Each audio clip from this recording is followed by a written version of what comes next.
go. We bout that business, boy, we bout that business. It get real up in that field, but I build bout that business, that business, boy, we bout that business. This all hustle, this ain't luck, lady buck, about that business, that business. We trending on retreat, we bout that business, all we know is win, ain't no defeat. We bout that business, competition can't compete. We bout that business, I'm number one, I feel it in my cleats. Hey, we got facts, we got stats, not to mention trending topics. You the champ, no that's cap, drilling, killing all the guys. Please don't try that boy, you know we hotter boy, making all kind of noise. We on fire, what you know about them Ohio boys? We bout that business, boy, we bout that business. It get real up in that field, but I build bout that business, that business, boy, we bout that business. This all hustle, this ain't luck, lady buck, about that business, that business. We trending on retreat, we bout that business, all we know is win, ain't no defeat. We bout that business, competition can't compete. We bout that business, I'm number one, I feel it in my cleats.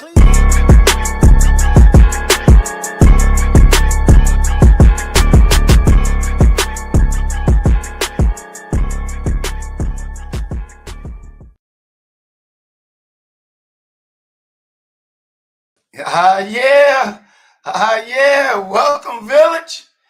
Man, this is the first live interactive show for our podcast. And thank you very much for joining us.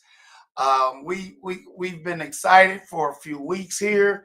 And I just want to thank you for your support, your likes, your shares, your subscriptions. It's just been a wonderful journey.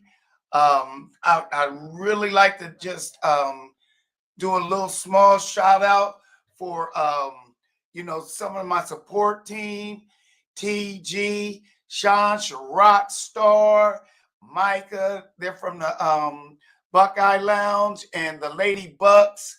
They've been very, very supportive. Chris and Eric and Vader. These guys have been really good mentors for me. Thank you very much for all your support. They carry on that Ohio podcast and the family. And again, like I said, thank you very much. Our goal this week is to get up to 500 subscribers and followers. So that's something that I'd love for you guys to participate in, like, share, tell your friends. It's going to be a great conversation. Last but not least, I want to introduce 5-Star D, my co-host, along with the Lady Buck. She's our producer, and she's holding it all together for us. What say you, Lady Buck? What we got today on this morning?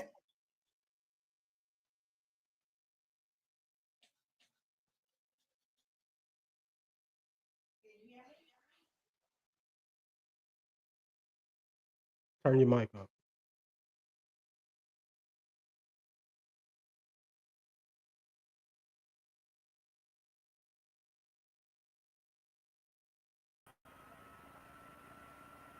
Hey, can y'all hear me? Yeah, I got you. Can y'all hear me? Yes, all ma'am. Right. So y'all can't hear me, right? Yes, we hear you, the okay. Lady Buck. Well, welcome. Just like I'll just kind of repeat what Buckeye Bill said. Thank you for all the support, all the shares and the likes and the subscribes and the love. Thank you so much. Definitely appreciate that. Again, I want to make sure there is a link where you can see where I commented about that business. If you click that link, we are live, we are interactive. If you want to talk about some of this sports stuff we're going to talk about today, and you want to celebrate with us today on our first live, you can click that link. You can just click it, follow the instructions. It's right underneath About That Business. Good morning, Hayes. So I'm going to be kind of in the background today and making sure all this technical stuff is good. And I'll jump in every now and then to talk about, some of that Buckeye stuff and these other teams we got on week 12 that we have going on today. Just again, you want to get in a conversation. What sets us apart is we're interactive. We allow all of you to be part of the show. Click that link. It's right there underneath the comments about that business. It's starred. The very first comment, click it, and you can get in and you can celebrate with us. So without further ado, we'll let 5-Star D do his thing, and let's talk about this week 12, or what you got going on. What you think is going to happen. Good morning.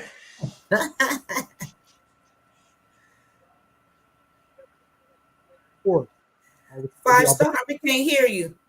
You on mute? Can you hear me now? I can hear. There you go. There you go. We rolling. All right. So I guess we go ahead and start off with the main course. It's going to be our Buckeye.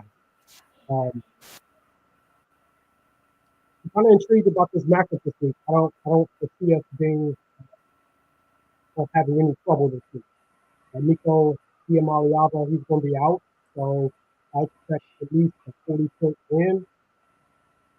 And there's not really going to be much to talk about with the stats and all the highlights we're going to see. So I think we can just go right past that one on an easy week this week. And we'll see about all these other games. It's going to lead up to championship week for all the contenders this week. So first up, I think here at noon, we got Indiana and Wisconsin. What's your take on that, Buckeye Bill? Oh man, that Indiana-Wisconsin game, man, I think it's a tune-up. Listen, Indiana's rolling right now.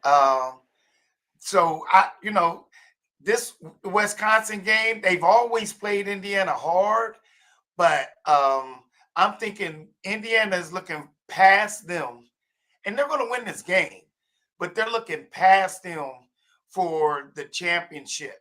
Because they got Wisconsin, and I can't remember the last two games that they play.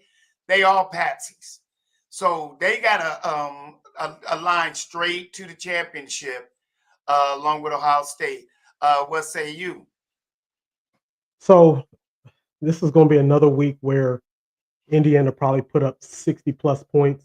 I agree. Wisconsin is out. Another quarterback again. I think they're relying on a freshman this week. So, like you said, it's going to be an easy win, and Indiana's just tuning up for the Big Ten championship. Oh, it's all practice, man. It's going to be practice for them, without a doubt. 5-Star. I'm telling you, I'd love to see Indiana, Ohio State in the championship in Indianapolis. What say you? It's definitely going to happen. I mean, at this point, neither one of them have any roadblocks. I'll speak more of that team up north once we get towards that week. I got tons of information to talk about for that. So I don't foresee us having any roadblocks. I don't see Indiana having any roadblocks. Just that last week, we got to get that hurdle over, and then we'll be okay. I feel you. I feel you on that one, without a doubt. Without a doubt. So I think, let's look at what's the next game you wanna analyze a little bit. So What's next up, important to you? after that one, looks like TCU and BYU play tonight. That one itself is probably a must-win. Well, it definitely is a must-win for BYU, just simply due to the fact that they already lost last week to Texas Tech. Exactly. Both teams have one loss in the Big 12, so BYU's just going to have to keep on winning in order to even have a chance at going to the Big 12 championship. Well, what do you think? Did you think that BYU actually fumbled that game away with all the mishaps that they did last week? The missed punt or the missed field goal, botched and everything like that. It looked like they were in the game until they fell apart. Yeah, I mean, that's exactly it. I mean, they had many opportunities to come out with the win, and they just fumbled the ball on that one. Wow. Yeah, I mean, Yeah. that's the way the cookie crumbles. Yeah, and and that's okay because, like you said, they're looking from the outside in, and if they can't win out, they'll be in a bowl game probably in New Mexico or I don't know Nashville somewhere because they won't be in the playoffs. Not at all. So So another at the end of the day, though, um, I'm looking at BYU not making the playoffs at all. Yeah, I don't foresee Texas Tech stumbling again in the Big 12. Um, I, I mean, it is what it is right at this point in the Big 12. I don't really think the Big 12 conference is going to be really elite this year in the college football playoff. I mean, you got Texas Tech. They'll probably get one team in, which is probably Texas Tech, but I don't think they're going to make any noise. I agree. I agree with that one right there. Yes, sir. So let's talk about that Alabama Oklahoma game, man. Where do we start? So Alabama's got Ty Simpson and Jam Miller. Jam Miller's been up and down all year. They don't have a consistent running game. Um, if Jam Miller gets off, then they win. If not, Ty Simpson is going to have a big game in order to pull this one out. I'm gonna call Oklahoma by 6. Wow. Okay. Well, see, here's what I'm thinking. Alabama cannot lose this game. Oklahoma's coming in Tuscaloosa, and they're looking for an upset. Alabama cannot afford any mishaps. Um, like you said, Ty Simpson is he's in the running for the Heisman. I just don't think he's that good. But Not that's my Ohio State bias because Julian Sayin is the best quarterback in the nation right now. But in order for Alabama to carry themselves in a good position into the playoffs, is to win completely out. They already lost to Georgia, or did they beat Georgia? No, they ain't played yet. Okay. So in their SEC championship, they got to win out I'm sorry, they and did then play. get a Alabama good position. Go 24 ahead. point. I'm sorry. They did beat them. They played. They beat Alabama beat Georgia, them right? 24-21. Yeah. Right. So yeah. So they have to continue their road tide that going towards the playoffs in order to sustain some of the injuries that they have on defense and on offense. Yeah. At this point, A&M and Alabama are the only 2 undefeated teams left in the SEC, with 1 loss Georgia, 1 loss Ole Miss, 1 loss Texas. All of those teams are still in the running for the SEC championship, but like you said, Alabama they can't stumble at this point because they got several games ahead of them that they could potentially stumble. Exactly. They still got to play Texas. They still got to play, or excuse me, they still have to play Auburn, which is never an easy battle for them. They got Oklahoma this week, and then Auburn in 2 weeks. Right. And if Right. they pass that, then they'll be okay. But Because one of that's those, their last game. That Auburn game is their last game going into the SEC championship game. correct. Right. So if they stumble, then they're opening the door for either Ole Miss or Georgia to sneak in. Exactly. Exactly. So go ahead. Go ahead. No, you're good.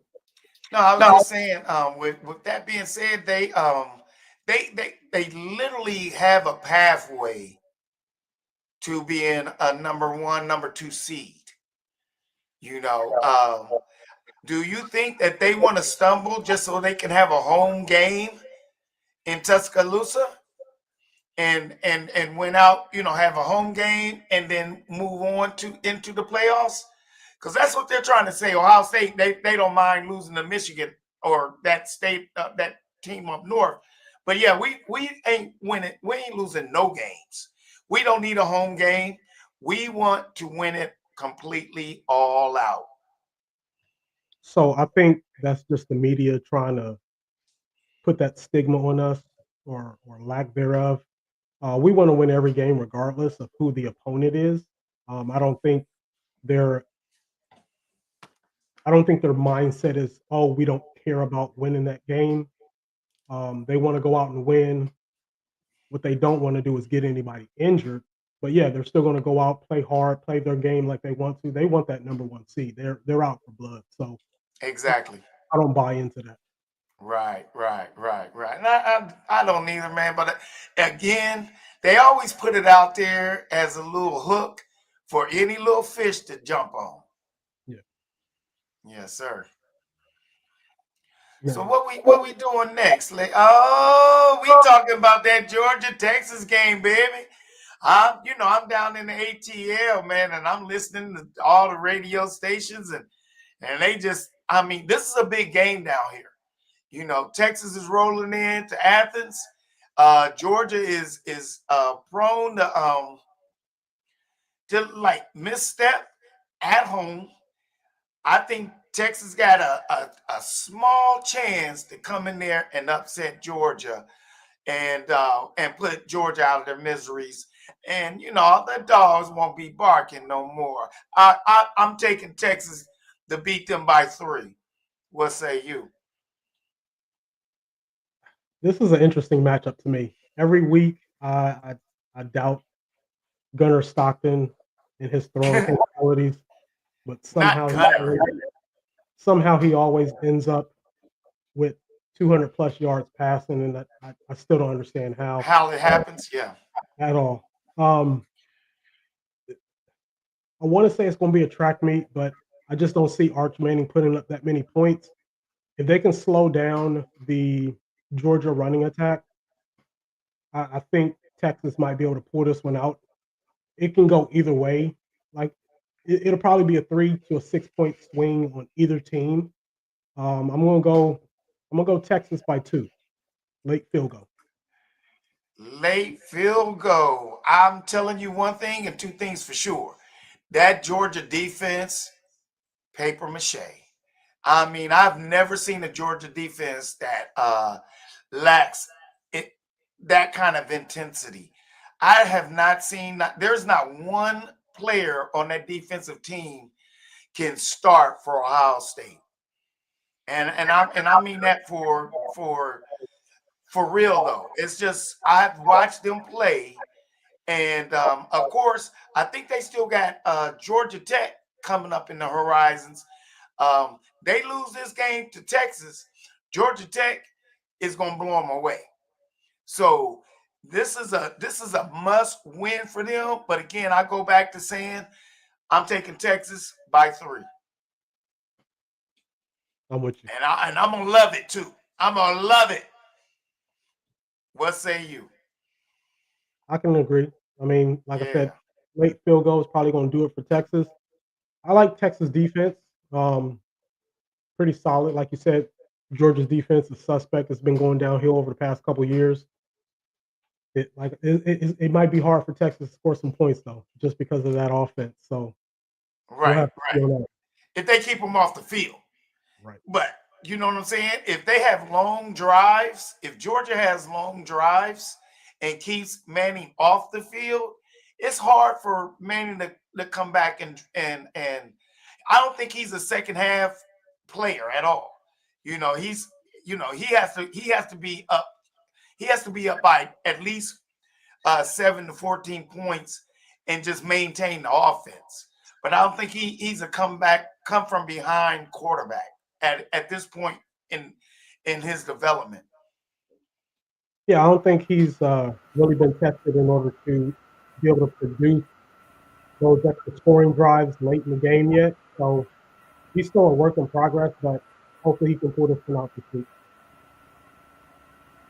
All right. Guys, I wanted to interject for a second. We have Sean Schrock, who's known as the Schrock Star, from the Buckeye Lounge in the waiting area. I'm going to go ahead and add him to the stage real quick. So I just wanted to let y'all know. Here he comes. Welcome, big brother. Yeah. Welcome, big brother, man. That's fire. You came up on here, man. I love you, man. I love you. I love your energy. I love your enthusiasm. And your mentoring. I really appreciate you, brother. So introduce yourself, man. Let everybody know who you is, baby. Guys, I'm Sean Schrock, also known as the Schrock Star. I have a podcast. Me and my co-host, Miss TG, the Wolverine Slayer herself, every Tuesday night at 8 p.m. on YouTube, we have this little podcast called the Buckeye Lounge. And lately, we've been having a lot of former players come on, and we interview them. We get their stories. Like some of these younger fans who might not seen these guys play or know who they are, kind of educate them. Then we get their takes on this year's team. Talk about, we talk about the team. We get their story. We get their takes on everything. And we just have a ball. And I just want to say thank you for inviting me on your first live episode. It means a lot to me that you guys would ask me to come on. So it truly means the world to me that you guys would think that much to have me come on. So thank you. I love it, man. I love it, man. I'm telling you, man, this journey, watching you guys, and getting the input and feedback from you guys have made us all comfortable with coming into the podcast, Ohio Podcast. It's been wonderful. Like I said, Eric and Vader and Chris and Micah, the whole family is wonderful. I'm looking forward to hearing from them, and I want you guys to tune in to the Buckeye Lounge, man.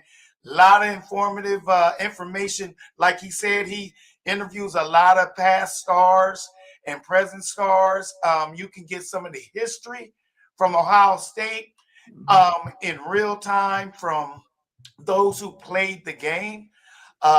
He great interviewer, and I love the platform. I love the platform. We're on the Ohio Podcast platform. So, guys, if you go on the Ohio Podcast, we're just one of the many shows that Eric has. I mean, they have a roundtable every Sunday.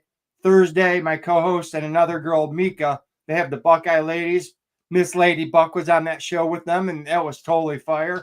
Then, guys, we also launched a new product, the Ohio Podcast, on the Patreon station. The Patreon channel, if you download Patreon, you go on there. There is a paid membership for $5 a month or $10, but you get message boards, streamed games. There's all kinds of shows and Buck Vader's he's an insider, man. He's got a lot of sources, and every day he's dropping new information. I mean, recruiting.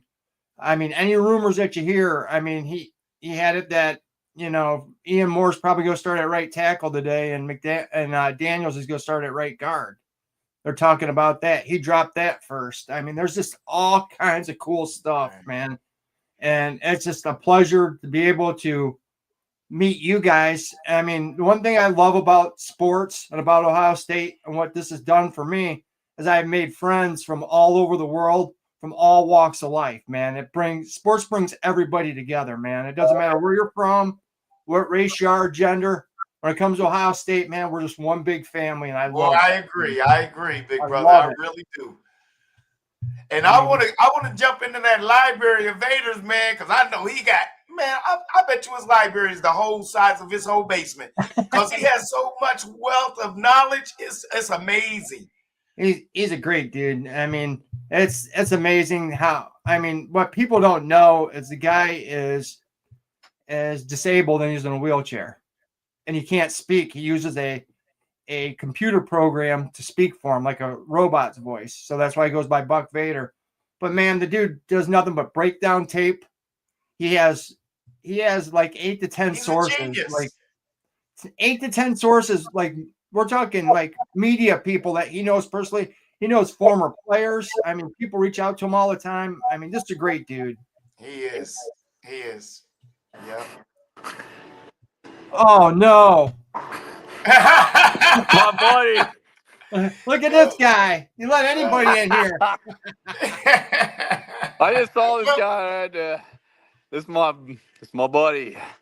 I tell you what, guys, this is Tyler, and he's one of the most diehard fans you'll meet. He's always giving me every day. He calls me and he's breaking down the other team's stats. By the time I get done talking to Tyler, I know all the yards they have, what plays they run, what plays work for him, what plays doesn't. I mean, the guy would tell you the whole roster. I mean, he's just a trip, man. He's a great dude and I do just my a great research. guy. I know you know the backup to the backup to the backup. And I'd be like, well, how did he know them? I didn't even know he existed on the team. And you call out somebody and I'd be like, let me Google him. I don't know who that is. So I looked at the guy that Welcome, they're brother. starting today for UCLA. It's not going to be Nico. He has a Right. concussion. Exactly. He has 0 stats. This is his first start. This guy that's starting for him, yes. Mm-hmm. You know, guys, that can be scary though, because if you don't have any tape on the guy, you don't know what he's capable of doing. So you're kind of, you know, that can be kind of scary sometimes if you don't know what a guy can do or what he's capable of doing. I mean, a lot of times you got to go back and try to find some high school tape on the kid, you know. So I mean, they might want to be a little careful. I don't think we'll have much problems with them, but sometimes you run into trouble when you face a guy that you don't know what they can do. So it might take them a series or two to kind of figure out what kind of player this guy is. Hey guys, hey, listen, 5-star. These are 2 of the guys, man. I'm telling you, I follow them. Tyler is crazy. I don't even know where he come. He be coming out of the back of his neck with knowledge and stuff like that. These guys are Hey, I do my research. I know you must. Like I said, what say you, 5-star? These is my boys right here. Hey, yeah. 5-star. It's a pleasure to meet you, man.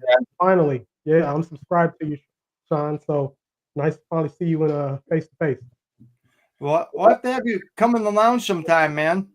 Definitely. Come kick it with us, man. I'm ready for it. All right. So, Buckeye Bill. Hey, Tyler, listen, I just want to ask Tyler one thing. Okay. Okay. Is Reese the best linebacker in the nation or not? Stop. Oh, he is. But here's something else I've come to find out yesterday. For all the talk for Reese that we give, Sonny Styles has not missed 1 tackle. Exactly. That's wild. He's not getting as much love as he should, and I was kind of surprised about that. Like, we rarely hear Sonny's name anymore this year. It's all Reese this, Reese that. And I'm like, there's 2 linebackers doing the duties back there, and Sonny's doing a lot of cleanup that nobody's talking about. Does the dirty work, man. Does the dirty work. He hasn't missed 1 tackle. Not 1. Guys, and people forget, man, last year was the first year of him ever playing linebacker. He was a safety. And, you know, sometimes exactly. Yep. And, you know, I kind of got on him a little bit because he was out of position a lot the first couple of weeks, and he wasn't making. I mean, he was missing some plays. But then, you know, I'm sitting there thinking, Sean, he was used to playing safety. When you get moved that closer to the ball, you got to react a lot quicker. You're just, you're reading different keys, and I know it's in his blood because a lot of people some people don't realize his pops was one bad dude, man. He was one of the best linebackers to ever play at Ohio State, man. Yes, he was sir. an animal, man. And me and Sean, we on our phone calls, Sean's shown his displeasure for Lorenzo at times too. Junior, not senior, not senior. Right, that's what I was gonna say. Junior, Yeah. Don't be having the big man come after me, Tyler. Right? No. My bad. He'll be My bad. inboxing you, Sean. Junior. He'll be inboxing you real quick. One dude I don't want to mess with, man. I would have He'll to come agree down to with North that. Carolina and go and find me. I would definitely man. have to agree with that. Man, it was nice talking to you, bro. Tyler, I'm telling you, look here, man. Don't get dressed in front of me, man. No, I'm just putting on my hoodie. Oh, yeah, you get ready to go outside. Yeah. Oh, there you go. I heard it's cold up there. No, it ain't. I just like to. He's in North Carolina. Like He's in North Kakalaki, so. Oh, okay. There you go. That's what's up. I'm in the ATL right now. 5-star down there in Florida. So, we got Buckeye fans all over the world. Oh, yeah. Oh, wait. There I you know, go. That's what I'm baby. talking about. We on fire. So how We are you on feeling fire. about today's game? Very confident. Today's I a tune-up game. I thought maybe with Nico's legs, he might keep him in the game for a little bit, but he's not going to play. I don't want to discount this other kid, but you know what? The way our defense is playing, I think we can, honestly, I got confidence that our defense can shut anybody down. Well, I'm Anybody looking in at the Especially it nation. on the like this. guy's first start too in the horseshoe. I'm just saying It that's a is. tall task against the #1 defense too. Guys, I'm if Arch Manning couldn't do it, I doubt this kid could do it. So Exactly. And then you got to think about it, man. This game right here is prone for the first quarter and a half to have our starters in and then start rotating all those guys that Taylor talking about all the time. yeah. All that's on the back end that can play 5 stars, 4 stars that Oh, come yeah. out and that will get an opportunity to play in this game and the Rutgers game going forward. So that's what I'm looking forward to, getting up by 21, 28 points, and then letting some of our backup receivers, offensive linemen, defensive linemen come in and get a taste of what it's really like to be a champion. Because guys, and you know what I found, sorry, Tyler. Sean, you want to know what I found out today? What's Michigan that? fans are complaining now that I know what you're gonna say. we aren't getting a test by Nico because he's not playing Right, today. because he's not How's playing. that our Like it's fault? our fault. How's Like that our we gave him the concussion from last year or something. I don't know. Does he still have a lingering concussion? We did that last year. We cracked his helmet last year. I don't know what's happening. Great. Two Two of us helmets. He didn't want to. He didn't want to face the smoke, man. He knew what He our didn't want villain none of that. was He didn't want about. none of that smoke. He He didn't want none of that smoke. smoke. That's all it is. It ain't our fault that he don't want to play us. Yep. Who's in front of us? We gotta beat. Nobody. That's it. But now if you're the defense right now, you got 2 more weeks now of rest before you go to Ann Arbor. That's what I'm saying, baby. Guys, That's what I'm saying. And they talking about it's gonna be cold up there and we ain't gonna be ready for that. They play in Ohio. Yeah. It's cold in Ohio also. Heck yeah. Well, the Thank thing you is, very guys, much. the next 2 weeks, though, I don't want these guys to take anybody lightly because we've seen with the Urban Meyer when they've dropped games that they shouldn't have dropped. I want them Ryan Day, I give him credit. It seems like every week these kids are ready to go. They're prepared. They don't take anybody lightly. They realize something. Hey, we didn't win a national title. Last year's team did. This is our chance to win our title. And that's what the message is. Yeah. This team has not won a national championship. Last year's team did. Yep. So next up, that's how I look at it. Next up. Well, the great thing that I love about this team, though, is a lot of those guys got playing time last year, but they weren't the starters. Yep. So a lot of these guys have a lot to prove. They're like, this is my chance to shine and to show everybody what I can do. And some of these guys are juniors, if not seniors, getting their first chance to start for a full year. They're trying to show these NFL teams what they're made of, what they can do. Right, exactly. Against starting talent. So It's just I find it funny now that we don't play Nico, Michigan fans are saying, "Oh, you're not going to get tested before Michigan now." I'm like, who cares? Right. Like who gives a shit? You guys are not. He's not going to stop us. Let alone this guy now. What I want to tell those guys, Rutgers. What I want to tell those guys, hey, you guys ought to go worry about Northwestern, not who we're playing. So and listen, let's go there. They're playing in Wrigley Field. Did you see how they configured the field?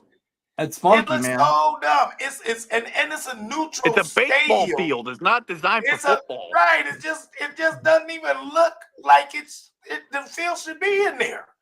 Well, guys, and then it's a neutral. And this is for the state of Illinois. Yeah. So, there's going to be Michigan fans, of course. There's going to be Northwestern fans, but then there's going to be the state of Illinois coming to that game. And I can see Northwestern, even though what they 0-90, coming in there playing Michigan. You know that hey TG, that Michigan team up north, and playing them to a good at least to give them a good game. What's that, UTG? What's going? What's happening? What up, y'all? Yeah, I think Ohio State's gonna give them a good game. If anything, as long as they don't get in their own way, because that tends to be their problem.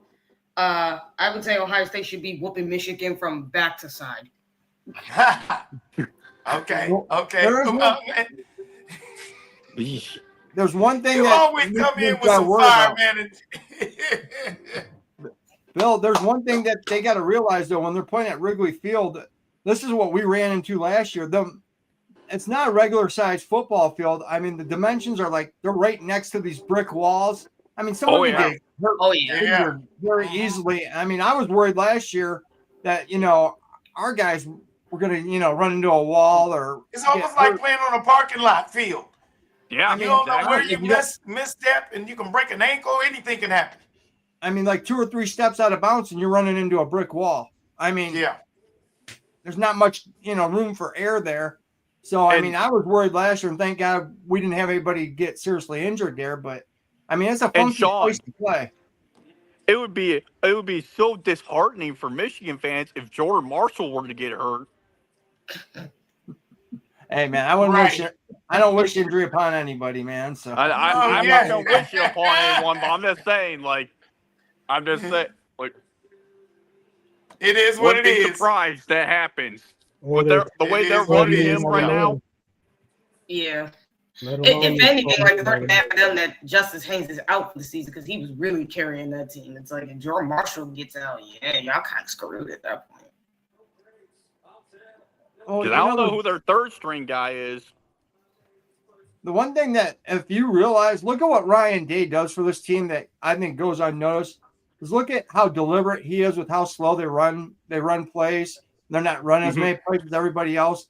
I mean, Michigan is going to have Jordan Marshall toting the rock out. I mean, that kid's going to be worn out by the time it gets to that last game. I mean, exactly. We'll and probably Underwood, he's going to have to. Is he going to be able to tote the rock and get downfield? No. I mean, listen, his accuracy. He has a good arm. His accuracy. Oh, you might as well call him Michael Penix. Or touch. He has no touch either. I mean, everything's 100 miles an hour. That's insulting to Michael Penix. Throwing lasers. I think that's an insult to Michael Penix. I'm just saying. I'm not saying. I'm just saying. Like, I can tell you straight up, Michael Penix has more accuracy in his arm than Bryce Underwood has more accuracy in his pinky finger than Bryce Underwood has in his own arm. I'm sorry. Stevie Wonder in a dark room has more accuracy than Bryce Underwood. Oh, but he's all world.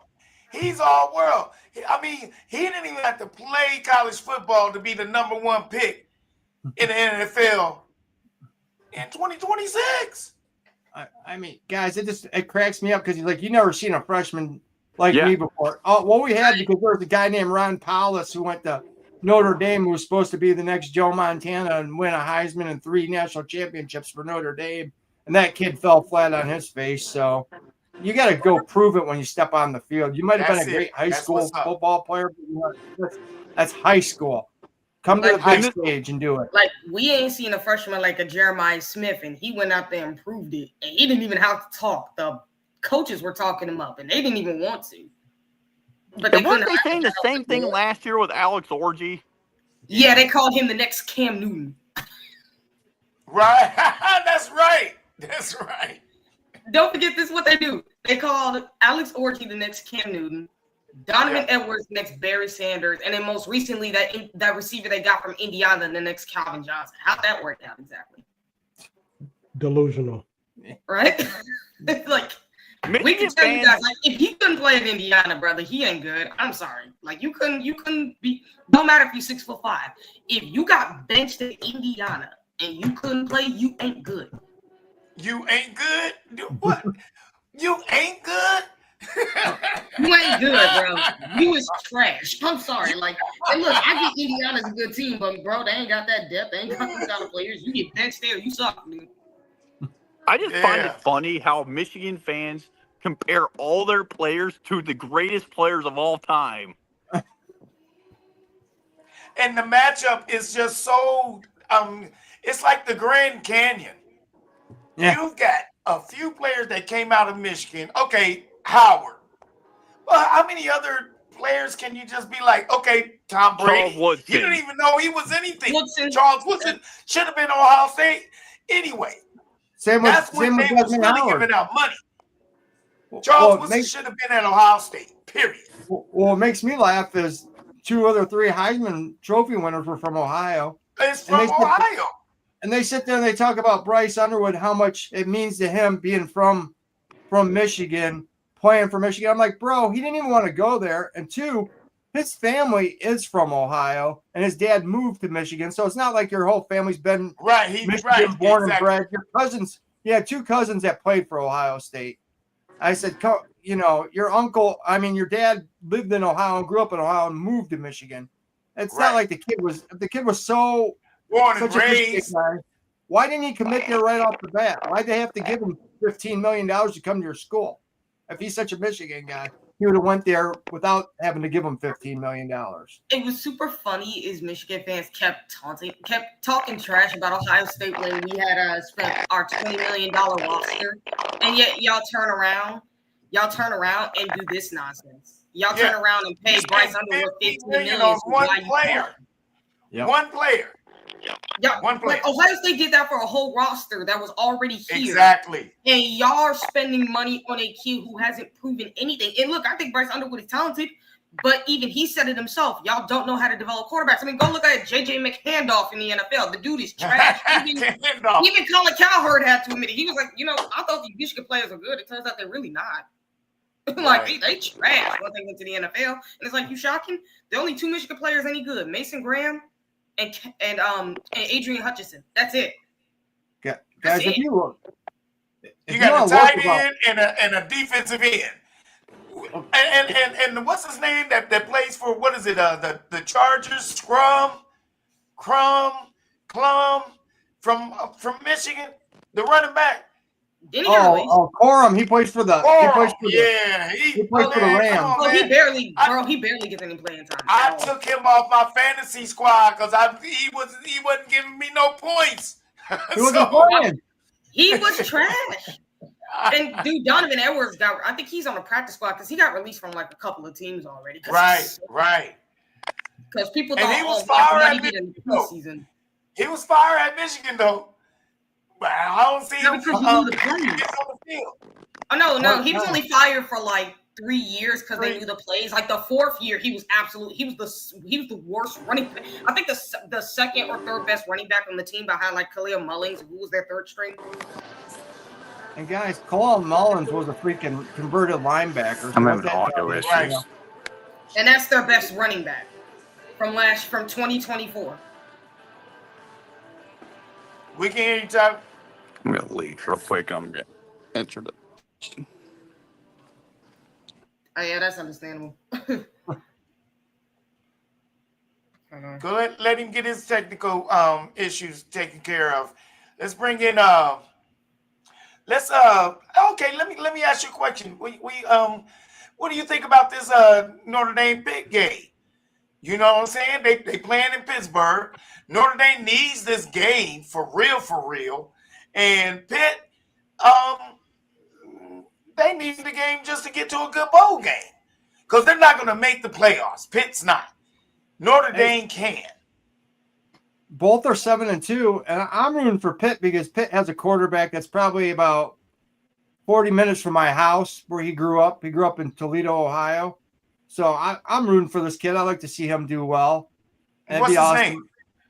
I forget what his name is. Okay. I'm gonna check him out because I'm gonna watch portions of that game for real. Because when it comes to Notre Dame, I hate Notre Dame almost as much as I hate Michigan because I think they're a lot alike. They're arrogant. They live off their past. And I've never could stand Notre Dame growing up. So I've always rooted against them. Unless they were playing Michigan, then I would root for Notre Dame. But yeah, I mean, yeah, they may live off their past, but I'm not gonna lie. I would rather put up with Notre Dame than Michigan just for the simple fact of every day. At least we know they scumbags like Michigan, and even though their fans can live off their past, they're more respectful than most of those. Well, only reason why I watch Notre Dame is because of Freeman. You know what I'm saying? Even though he dissed us, I still like him as a coach. Man, listen to bro. Chris hates. Hey, everybody. Let me add. Hold up. Hey, TG, I'm going to interrupt y'all for 1 second, and then y'all can get back at it. I want to add Hayes McClendon. He's a diehard Buckeye fan as well. I want to give him an opportunity. He's been waiting in the waiting room for a while. So, everybody, that's Hayes McClendon. Hey, what's going on, y'all? How y'all doing today? Hey, We got that business, baby. We got that business. Guys, I have to bounce, so I'm sorry, but I have to go. But hey, thank you, Star. Thank you for having me on. 5 stars. A pleasure to finally meet you, man. Yes, sir. We'll have to have you come on the lounge sometime and hang with us and get a chance. But thanks again for having me. Hey come guys, on. is anyone else having any technical issues? Didn't mean to cut you off there, buddy. Sorry about that. But you guys have a great day. Go Buckeyes, and thanks again for having me on. I appreciate you guys, and I love you guys. Thank you, big brother. Thank you, brother. Okay. Yeah, see you Tuesday, Sean. Later, sister. Later. Yeah. I will admit I will have to leave at some point. Not now, but I will have to leave at some point just to go get my new phone because my phone done messed up. So I gotta go get a new one. I'm not gonna leave now, but when it's hey, baby, what's going on, man? Well, good. All right, man. How you feeling, baby? So all I gotta say before I go, Michigan fans, you got 2 weeks. 2 weeks. I swear, if you guys had listened to me on the Buckeye Ladies, I went in on them, Tyler. You could tell them. 2 weeks, 14 days. Yep. 2 weeks and 14 days. Hopefully, I really hope that they got out of their own way. They got out of the demons, and they will finally start playing their game, and Ohio State will just beat the tar out of them like they should have been doing these past 2 years. What say you, Haynes? I mean, I know you got some takes, That's man. all I I got want to to hear say. from you, baby. Now I'm gonna end the call. Hey, I-O. All right. No, man, I just think that Buffalo, not Buffalo, I'm sorry about that. But yeah, I know you take that hat off while you talking about the Buckeyes, baby. Hold on now. But, man, the way Ohio State's rolling right now, I just think it's going to be hard for anybody to beat us. Unless we get our own way. I think today's game is going to be a huge upset for UCLA. Now, the only thing upset? What do you mean? It's going to be, we're going to beat the hell out of them. That's what I'm saying. Oh, no. We gonna beat the tar out of them and set them back like 10 years. Their recruiting, after they get beat down by Ohio State, their recruits are going to be 2 stars and 3 stars. That's it. But they're nobody's going to want to go there once they get beat down the way Ohio State going to beat them down today. That's right. And you know, the funny fact is that since like you guys was talking about earlier today about the quarterback not being eligible to play for UCLA, I'm sitting there thinking, I said, well, a man hit on it saying that we don't have any film on this new guy. But the only thing that kind of jumped out at me is that they have a 13-6 victory lead over us overall. Most of them wins is back from the 60s. That's and what I'm talking about. So you got to look at that too. But I just think this is a new era. So he's going to take control. 100%. Yeah. So what y'all got going on for today? Well, I'm going to be watching the game for sure. Until 7 o'clock tonight, man. I hate them late games. Yeah, I mean, I can't understand why. But I will be watching the game. I'll try to even see if I can, because I'm also going to try to get my phone while I'm at it, though. So I don't know if I'll be able to finish the game. But, yeah, no, I'm actually going to enjoy it and be studying. I'm also going to be watching Scum's game against Northwestern because I also want to see what these idiots are going to be looking like. Speaking of the game, TG, my question for you is, They both run a similar style of offense.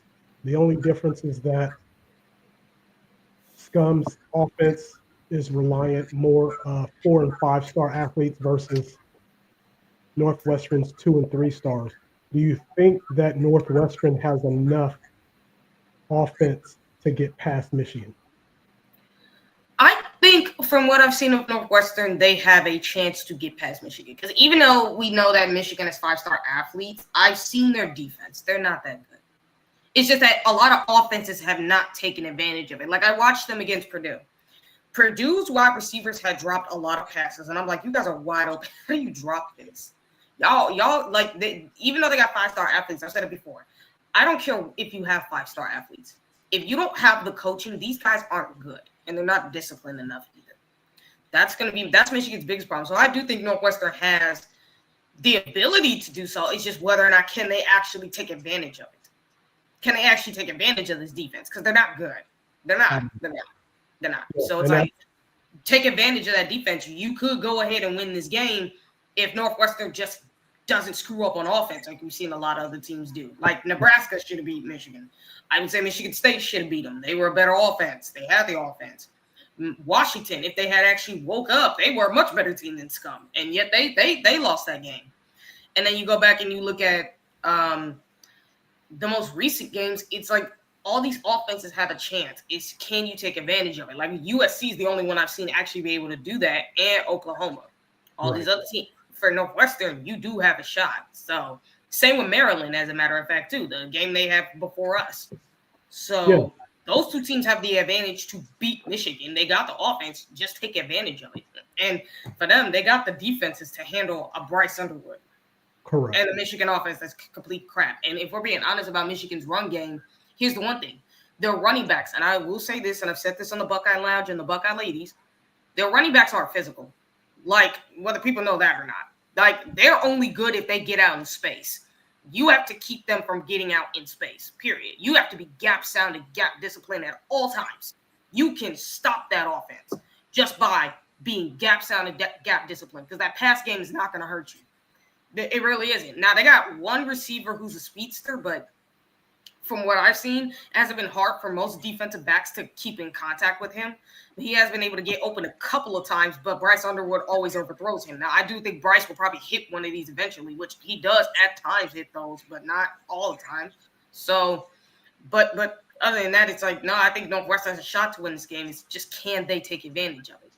Absolutely. Absolutely. I agree 100%.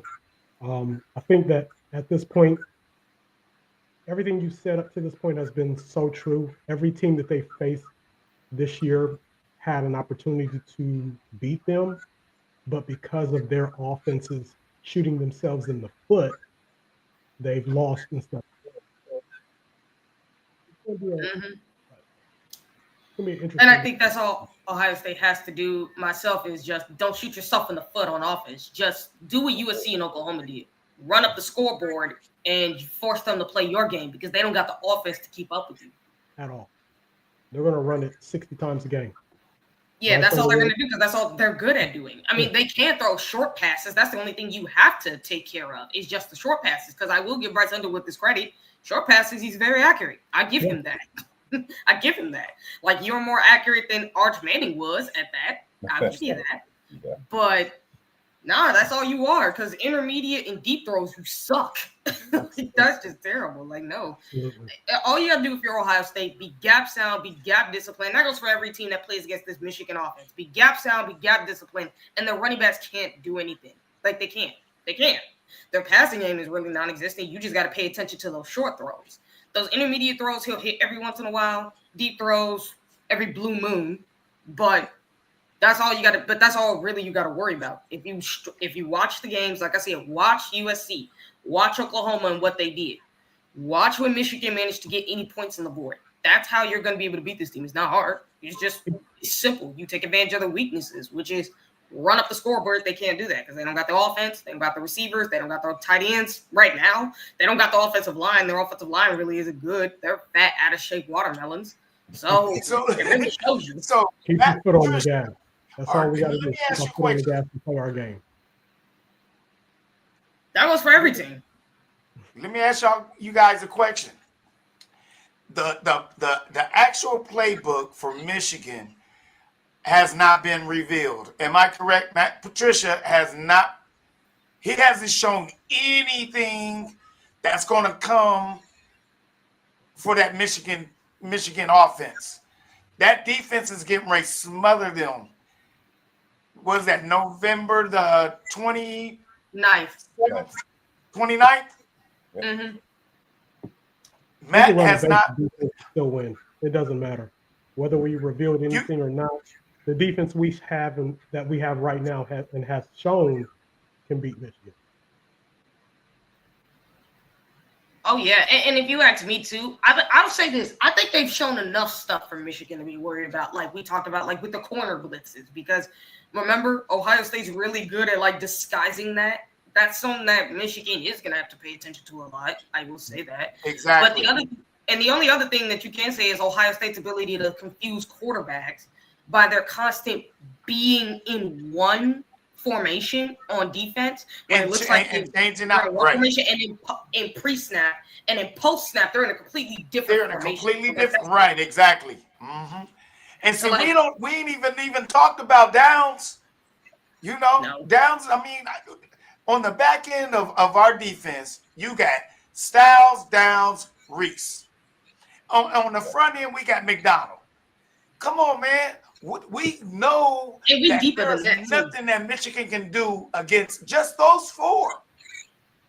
And look, we're deeper than that too, because like Tyler Malone has come around. We all know, and we've seen how freakish he's been. And then Edric Houston is now rounding in the form, and you're seeing the monster he is. We all see Caden Curry. I'm sorry, Kenyatta Jackson and Caden Curry come around as well. Like we've seen them have some of their best games. And then if you get Jackson came into his own last week, 2 weeks ago. I didn't even know he existed until I was like, I knew he was. Well, there's a couple times he went on the ground due to injury. Yeah.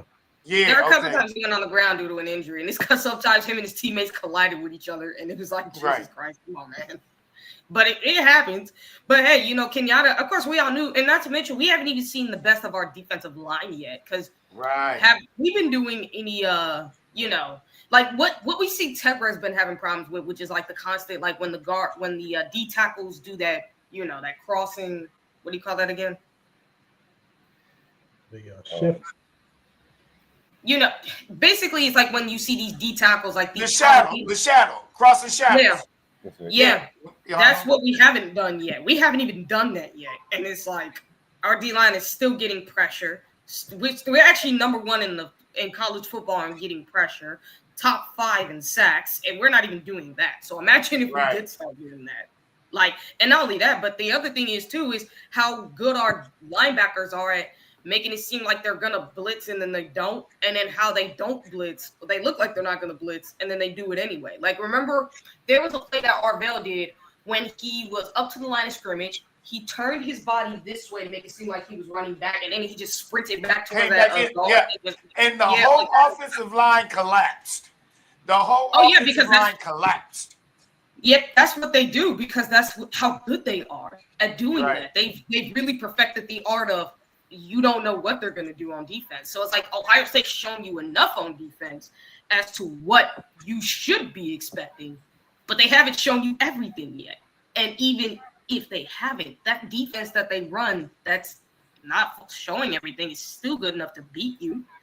But the fact they haven't shown a lot yet, especially with the D-line doing their crossovers, like trying to confuse your offensive line and everything, it's like, that's the scary part that you have to think about, because there's so much more they can do on defense, and they just haven't shown you that yet.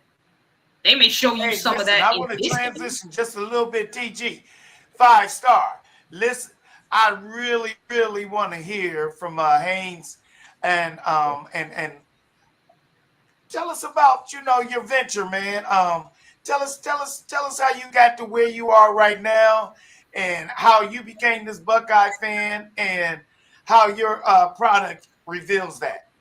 Okay, I was born in Mississippi first, and the first 3 years of my life, that's where I was at. But then after that, we moved to Buffalo, and my mom and dad got divorced at 15 when I was 15 years old. So That's when I moved to Cincinnati, and from there it's been on. From watching the Bearcats, watching the Ohio State Buckeyes basketball and football, all that stuff, I became a big fan. And of course, I played basketball, so every time we go to state or whatever, we had to go to Ohio State. So we You had used to to go play to in St. Columbus. John's Arena all the time, so I loved it. Yeah. And it was a Right. good experience. Okay. Okay. So tell me about your little business, man, that you got going on, man. What's happening? Well, glad you asked. Man, about 8 years ago, I got in a car wreck real bad, and about left me for dead. So I was sitting in the hospital room, and the nurses came in, and they were talking about candles, right? So I'm sitting there thinking, I said, I'm gonna be down for a while. So what can I do? So then when they started talking about candles, I got interested in doing candles. And so I said, okay, that worked out pretty good.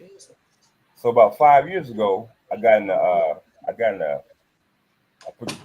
was kind of like a weird incident I had, but I wound up getting my right leg amputated from the knee down. And so I was sitting here thinking, what can I do? Because at the time, I wasn't doing anything. I retired from work. I retired military. So I said, T-shirts. A friend of mine, she was moving, and she said, Hayes, I got a heat press machine for if you want it. So I said, yeah. So then I got a Cricut machine. And then I started buying all these printers, and I got a bigger press machine. So, man, it just took off from there. And I just started experimenting, and I just thank God people trusted me to, work on their merchandise or whatever they wanted. And it just turned into something big. So, Well, I just wanted to tell you, man, thank you very much, man. Because about that business, I like that. That's a product. That's that product of Haynes. And I appreciate your support, man. I love what you're doing out there. Keep it up. Is there a way that people can contact you? Yeah, I'm on Instagram. It's called Scented Wax 1, and it's all one word. And I advertise my stuff on there. Then also I'm on TikTok, where I put a lot of my stuff out there on TikTok. So my name on TikTok is Hayes McClendon III. And I didn't know it was gonna take off like that on TikTok. So man, I'm just getting orders left and right. Like I said, I want you to continue to follow, of course, and to continue to put in that work, man, because I got some work for you, baby. I got some work for you, man. Hey, look here. But going forward, yeah, I want you to continue to do the kind of things that you're doing for injured people, veterans, and things of that nature. Those are the type of charities I'd love to promote. So you keep doing what you're doing, man, and bring that fire, baby. Bring that fire, man, because I need you now. Hey, I'm gonna bring you all the time. You know that. Hey, all right, okay. I don't run from nothing. So there let's you make go. it happen. That's what's up, man. So let's go back to did we mention the Florida Ole Miss game? Have we even touched into that 5-star?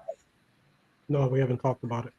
Okay, I'd love to keep it moving, man, on some of these games that's actually in progress now, and the upcoming games later on today. I do believe it's gonna be a struggle at first for Ole Miss, but they're gonna get in a rhythm and they're gonna pull it off against Florida. They're gonna pull it off. Well, I'm like TG. Florida garbage this year. You know what I'm saying? They garbage, and literally they laying down. And if Lane Kiffin don't come up in there and save them, they will be out of the mix for the next 10 years. Because that's the only coach that can come in there and save that program. Yeah. Yep. Name me one more other coach out there can come in there. Not John Gruden. John Gruden cannot come off the bench and come in there and recruit at Florida.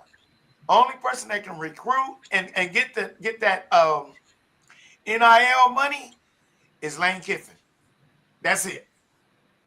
So yeah, I'm taking Ole Miss, man, by 14 easily. I'll take it. Yeah, that's about right. Yeah. That's about right. So, you know, going back to that, you guys are talking about the Georgia-Texas game. Yeah. Go ahead. What you want to fire on that? Georgia's got a defense out of the world also. No! They do. Come on, bro. What you been watching, man? What you been watching? Listen, stop it. No, I'm not going to let you do that.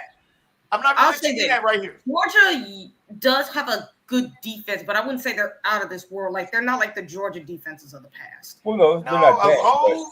Come on, bro. I'm not going to let you do that. I'm not going to let you do that. No. We need facts, man. No. If you've been watching the games, they do enough games. Okay, but that's not out of this world. I'm telling you, that's not out of this world. Literally, when Alabama beat them, were they out of this world? No, or they was out of the world. Alabama. That's two different phrases. No. And you know what's super funny about like Bama and look, typically I can say this because this happens to be an Ohio State problem where I think Georgia's biggest will always be Alabama, but Bama doesn't have a great offensive line. As a matter of fact, their run game is non-existent because I'm great friends. Myself and Sean are great friends with Kangaroo Black, who covers Alabama. He's him and Piano Man are two of the realest Bama fans. Oh, Piano Man on YouTube. Yeah. And even he talked about it. He said that Bama's run game is non-existent. And the pass protection is absolute garbage. It's amazing that they're even winning games right now. So, right. And not only that, but then their defense absolutely sucks too. Like their defense ain't good, whether people know it or not. Like their D-line has been terrible. Defensive backs not good either. Linebackers not good. It's like, and the fact you've got your teeth kicked in by this team is a problem. Like you shouldn't get your teeth kicked in by a team that done because like at least with Ohio State when you lost back in 2020 when we lost back in 2024 we didn't get beat outright. We beat ourselves in that game. We know that. Whereas with Georgia, you outright got your butts kicked by Bama, Bama team that has nothing. Yeah, and in the early stages of a Bama team trying to develop, who really Ty Simpson, I still don't see that greatness in him. I don't see it. He's a good quarterback. I just don't see what people be talking about with like trying to promote him as being this greatness. And I'm like, guys, he's an excellent quarterback who deserves to be like a top team pick, I would say, because he has been playing that good, especially with especially with the offensive line being as bad as it is, with him having no run game. So he deserves that. Especially with the help of his wide receivers and like Ryan Williams, who's been excellent, and Bernard, I think his name is, the other receiver has been as well, but get big security blankets for him. But I wouldn't say has that greatness. I wouldn't say that. There's no greatness in him. I haven't seen it. You know what I'm saying? He's definitely a serviceable quarterback. Oh yeah. I think top tier, no. But he is I wouldn't say top tier. I mean, compared to the quarterbacks, like if you're talking about like NFL draft reason, he's definitely top tier above most of these quarterbacks that are draft eligible. But like if you're talking about like overall, no, he's not like a top tier. Okay, but so a very good quarterback. So with Ty Simpson, if he goes into the draft, he gets picked where? And then how is he going to help any team? But does he go to New Orleans? And how is he going to help New Orleans? He might go. What? He could go to New Orleans. He could, but I don't know. I'm just saying where. That's all I know. Where is he an impact player if he get drafted? Where? He's not. He's not. He's not. He's a backup to the backup. No. I think he's a backup to the starter, but he's a backup. He's not a backup, so he's not a third stringer. I'm gonna get shade on him because I don't like the way they are pushing him and Mendoza over Julian because Julian has been doing. But that ain't him. That he ain't pushing it. That's the SEC media. I mean, he's still. And they're always going to do that. Remember, they were doing that with Arch Manning. And I said it before. I think Arch Manning has the talent to be a good quarterback. And I said, as the year goes on, it's his first time starting. So I'm going to go so far as to say he was this amazing Heisman Trophy winning quarterback. Guys, this is his first time starting. Give him a break. Don't put all that on him. I feel bad for that kid, to be honest. And it's like when you think about it, it's like when you look at Arch, he's gotten better as the weeks have gone on. Like, he's better than what he was in week 1. I'll give him that. He's gotten better. And if they beat Georgia, and I actually said this on Patreon, as a matter of fact, when talking about it, how the media, because they make it so much like trying to degrationize our win against Texas. But then I'm like, if Texas beats Georgia, the new narrative will be, oh, it was Arch Manning's first start. Now Texas is red hot and Ohio State don't want to face it. And I'm like, yeah, like none of us have not been saying that. Like, it was both his and Julian Saint's first start. And Julian Saint is significantly better than what he was in his first start than he was in week 1. So it's like, come on, people. It's like, it's obvious that's what the SEC media does. They push that narrative. They're going to come up with any kind of narrative there is, especially when it fits the players in the SEC. Like, think about it. For Bama, like, these are the same people. This SEC media is trashing Julian Saint, yet these are the same fools who were hyping him up when he committed to Alabama. So, like, understand, that's just what they do. These players don't ask for that. That's just what the SEC media does. The only one I think that I would completely disown would be Diego Pavia, because all the trash talk he does. Right, exactly. The rest of them don't say nothing. Right. I mean, he might as well be a cartoon character. The way they pushing him. You know what I'm saying? Yeah, but that's what they're going to do. And like I said, don't be surprised if they get back on the Arch Manning bandwagon if they beat Georgia. They're going to get right back on that bandwagon. I promise you that's what they're going to do. Well, I just don't see them really going into Athens and beating Georgia outright, but I can see them giving them a good game. No, I'm saying if they beat Georgia, like, I don't think it would be outright. I think it would be a close game if they did beat Georgia. But I'm saying if they were to face Georgia, it would be it would literally, if they were to face Georgia, and they beat them, it's a close game. But you know how the SEC media is going to push it, because especially of course, since Georgia, and that's why I put that 3 points on there. That's why I said if they can. 5-star said by 2 points. I'm saying 3 points, field goal. You know what I'm saying? I just don't see. I don't see the Georgia's defense stopping. I don't know. I don't see them stopping anybody. They just seem they just, when I've watched them over these last 2 or 3 weeks, well, actually the whole season, there's nothing pops into my head like, yeah, man, we could be afraid of man, did you see? I don't see that. There's no fear. There's no fear that Georgia's defense brings to the table anymore, like 2 years ago. Yeah, I mean, they don't, honestly. Like I said, a couple of years ago, they were a great defense, and it's like their defense has gone downhill. Like, it's not like they're outright terrible, but they're not like that like suffocating defense they were before. Like, that's right. Like ours is now. Yeah, like ours. I mean, ours has gotten better over the years from 22 all the way to now. Like, it's much more suffocating now than it was in 21, obviously, and what it's been in the previous years. And I think it'll continue to be that as long as we keep hiring the right defensive coordinators, of course. Exactly. But yeah, no, and here's the funny thing. I think the defensive coordinator they have currently is still the same guy they've had over the years. So I don't know what has happened with their defense. I don't know what happened, because they're recruiting pretty well. Just that something went wrong there. I don't know what happened. It's the recruiting. And the lack of development on their end.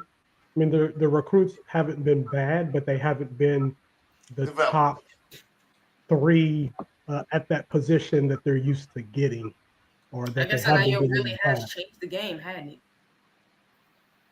Absolutely. Because that's all the trash talking they do. Right. You do a lot of that. Ladybug, we can hear you. We can't hear you, Ladybug. You're still muted, Ladybug. Well, it would help if I come off mute, wouldn't it? So thank you, 5-star. I want to add someone else to the stage. Been waiting quite a while. This is Daryl. He's with Encore Kicks. He did something pretty special for Buckeye Bill. Buckeye Bill, I don't know if you want to unbox first, or while I add him to the stage. Let me add him. That's Mr. Rutherford. Hey, how y'all doing? How y'all doing? Great. Fire, baby. What's up, Fire. Buckeye Bill, my man? We How y'all talking about doing? Ohio playaholics up in here, man. That's some fire right there. You know how we do it. That's Shoot. what's up. Hey, listen.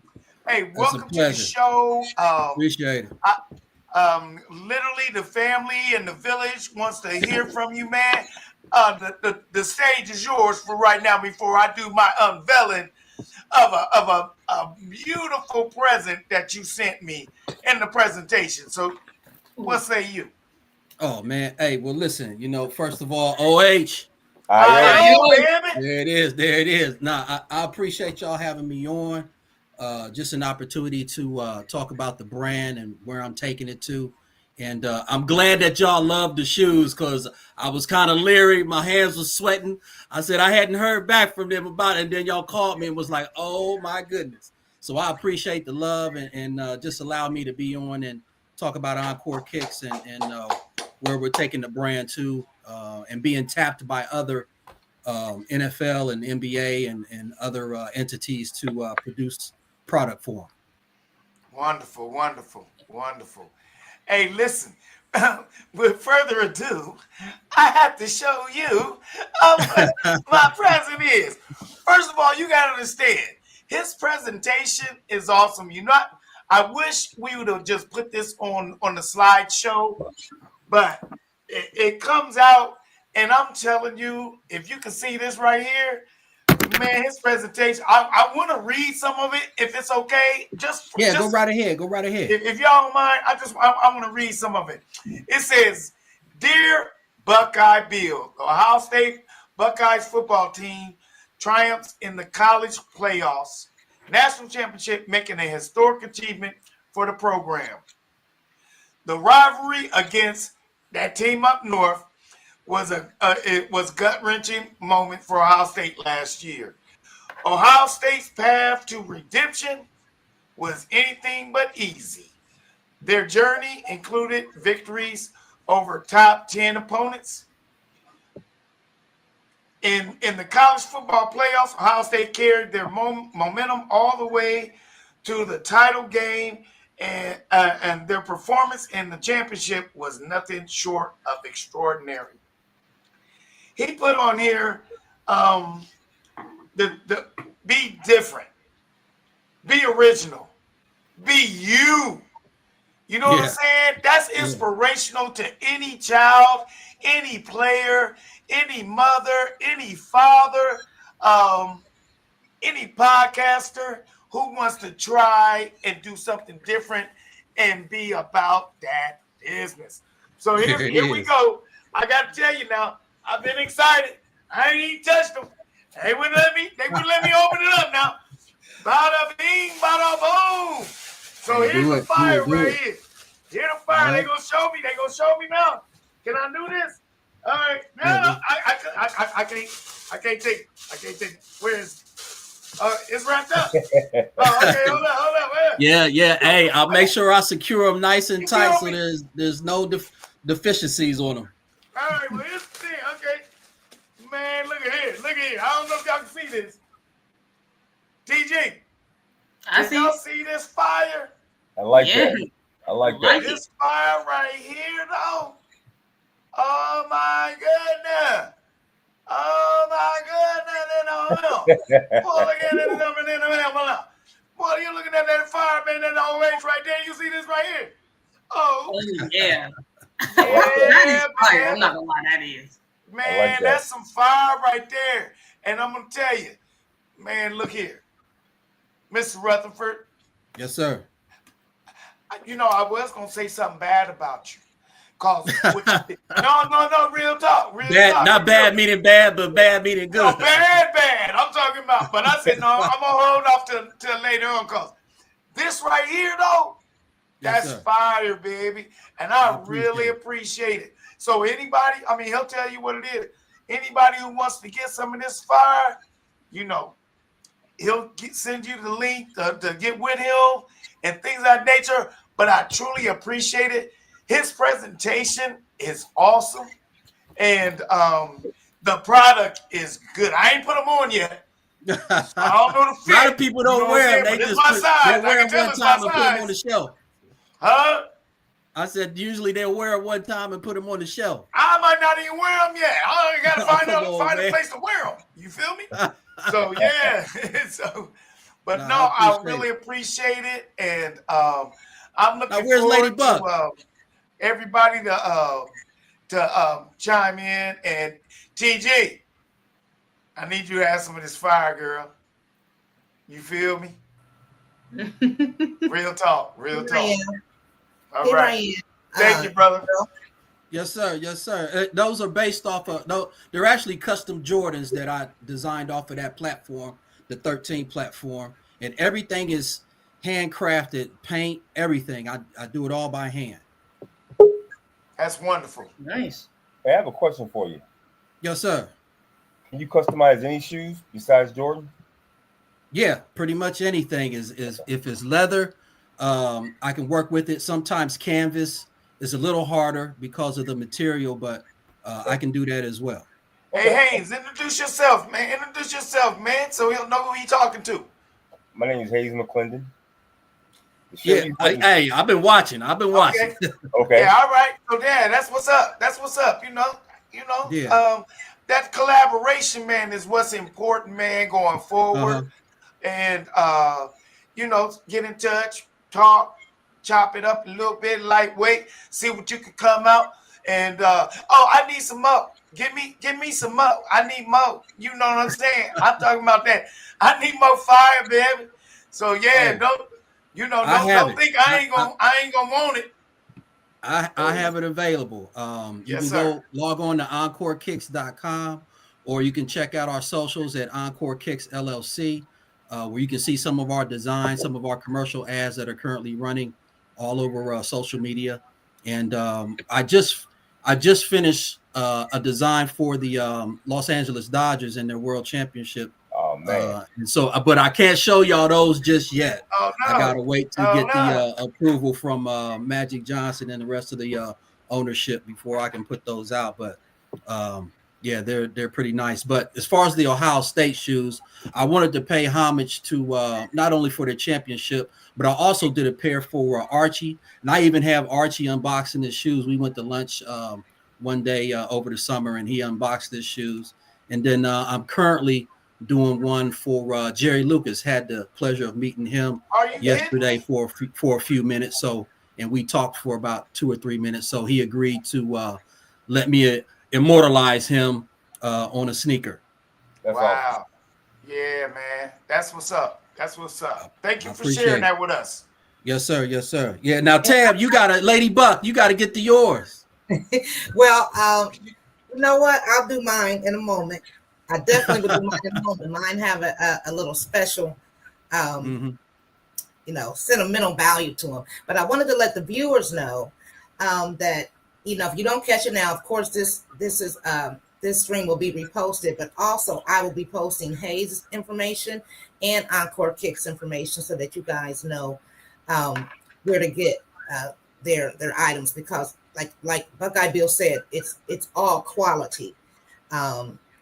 Very much so. You can forget these big name brands that we normally order from, and I'm going to show a bit more as we get later on. We got about 30 more minutes for the broadcast, but we have someone else waiting. So let me do that first, and then I'll come back with mine. I'm handling all the technical things right now, so But we appreciate you. We appreciate you. Yes, I got to show you mine. Yeah, please. Thank you so much, Daryl. I'm going to add Tanya to the stage. She got some things to say. Hey, Tanya. How y'all doing? Pretty good. How are you? Thank you. I'm doing well. I'm coming to you from San Antonio, Texas. I'm actually Daryl's cousin. Oh, what's going on, cuz? How you doing? That's what's up. Yeah. That's my blood cousin right there. Tell us some insight right now. Since we got you on blast, tell us some insight. Okay, so the insight is Daryl has always been a go-getter. We didn't meet until Daryl was maybe 19, and we're second cousins. Yeah. Or second or third cousins. And so we didn't meet until later on. And so Daryl was always, cuz he would come into town. I got this thing going on, cuz, but I'm gonna see you. And then he would blow out. And then we would meet in another city. Yeah, cuz we're gonna meet up. We'd meet in the other city, and he would blow out. So he has always been a go-getter, but he is an awesome. I love who he has grown in because I'm the older cousin, of course. So I love who he has grown into as a human being, as a man, as a brother.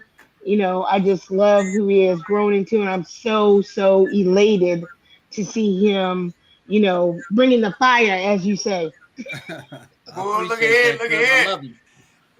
Hey, listen, I'm telling you. What's your name? Tanya again? Tanya Black. Oh, Miss Black, I'm gonna tell you one thing. When I saw, they wouldn't let me look at them. Oh, really? But I knew the box was there. I was like, like kind of Christmas like. Uh-huh. Yeah. Like, you wanna touch it and everything? Boy, Yes, I have been a right recipient. now. They sitting right there. They sitting right there looking at that and looking at me like, oh, when you gonna handle me? But the point is, here's my point though, guys, is that Haynes and Mr. Rutherford has really brought some quality to About That Business. And I mean, couldn't have asked for a better collaboration between the three of us, and getting the chance to know you. So yeah, I really appreciate that, Miss Black. I really appreciate you coming on, supporting your little cousin and brother, and letting folks know that this is real. Yes, it is very real. It is very real. He and my brother work together often. So I kind of get the behind the scenes kind of stuff going on, the ideas that he likes to come up with. But he doesn't share. He doesn't tell you until it's like done, and they'll be like, "Oh yeah, cuz I came out with that." Something, and it's Yeah, fire. yeah, You know what I'm yes, and saying? it's fire. It's fire. I love it. And my son Great. has a very large foot, so he has helped us quite a bit. All right. And Well, listen, tell we little get cuz ready. he's got another pair coming. Oh yeah, he has another pair coming. Yes, Yeah. I do believe that. Yes. I All appreciate right. you, Well, cuz. Thank you I so really much for saying appreciate that. you guys. We got to finish this up because we literally got to do the CFP brackets and projections for the playoffs. Of course, Ohio State's gonna be in there. I don't care about nobody else. But here's the thing. Hey, what you know about this? What you know about this? You feel me? You know what I'm saying? I'm all bucked up. Y'all don't know nothing about me, but I'll tell you, I'm all bucked up. I'm in like the number 10, baby. So I can't take no shorter than the national championship.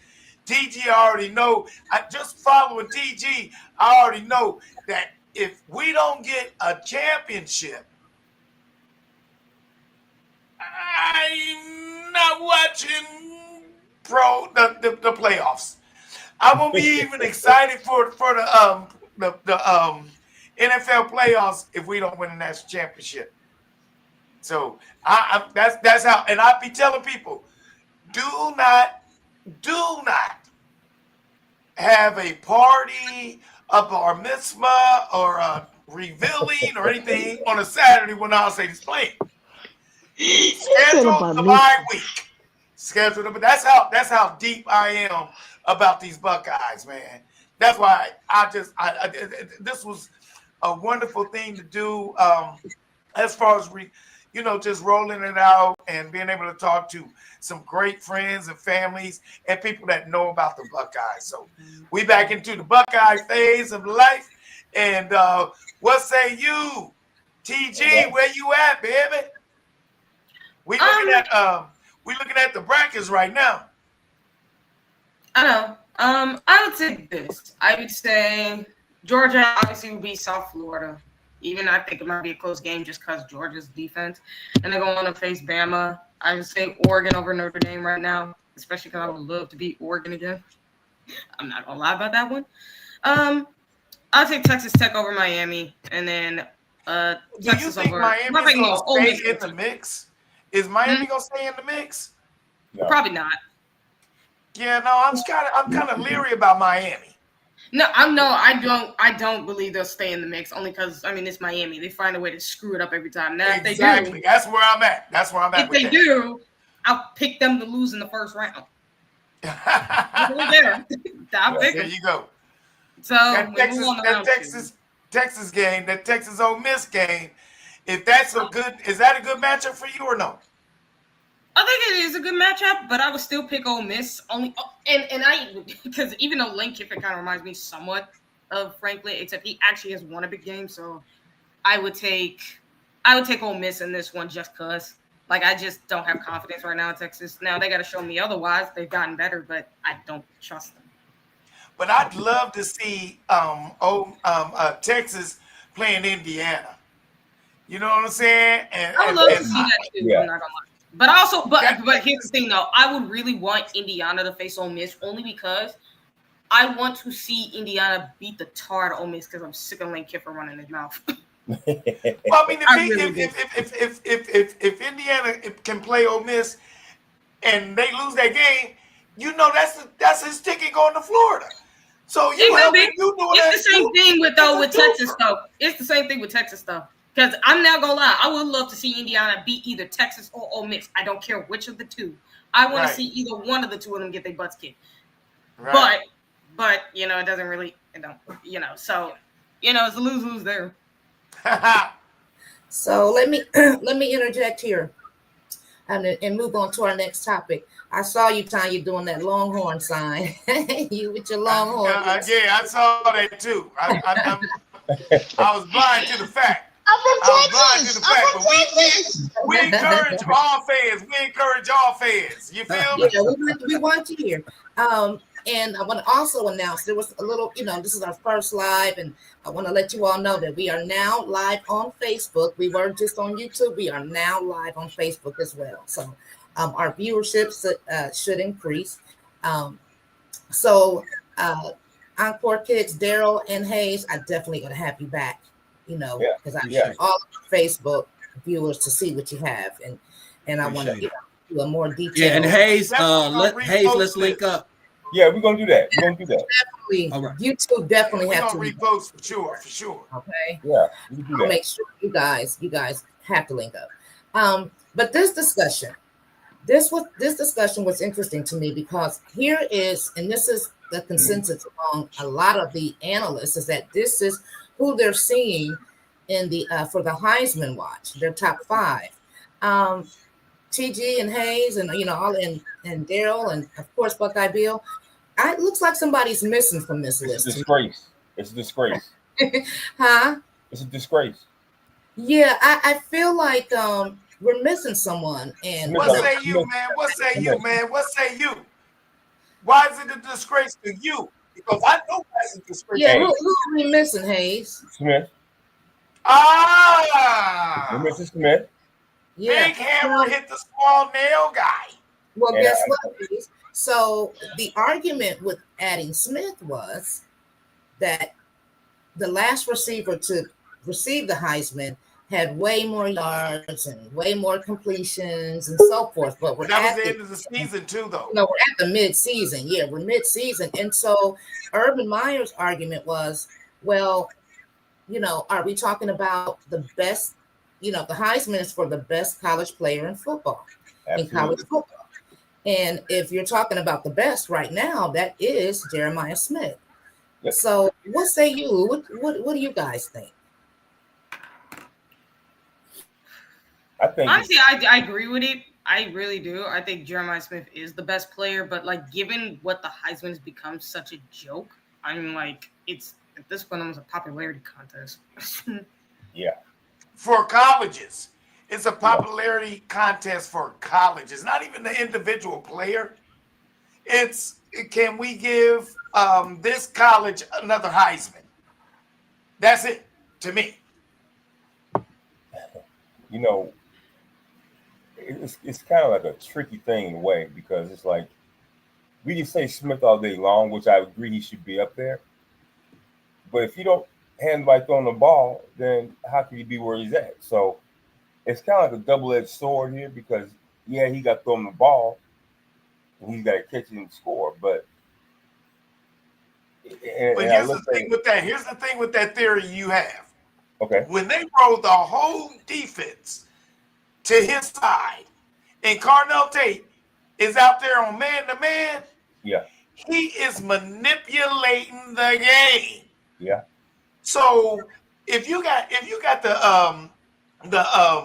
the safety over top, 2 DBs trailing him, and a linebacker trying to protect, that's half the defense. Yep. So he is literally controlling what the defense has to do.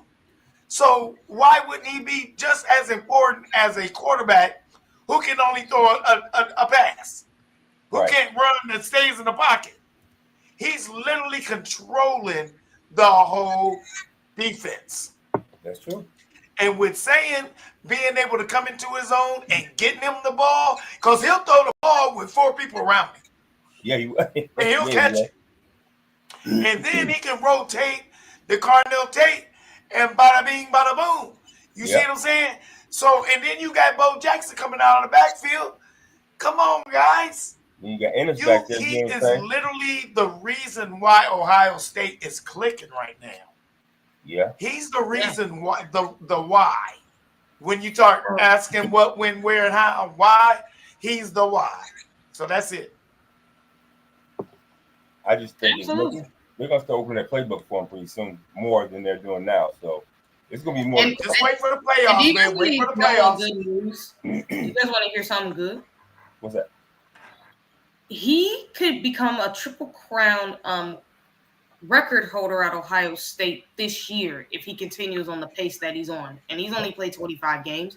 He's already 10 touchdowns away from having the all-time touchdown record in Ohio State for your career. And he's only a couple more receptions and yards away from having the all-time record at Ohio State for yards and receptions. So, and he's doing that in his second year. He's got 1 more year left. Exactly. So, how is he not in the conversation for the Heisman is beyond me. Right. Exactly.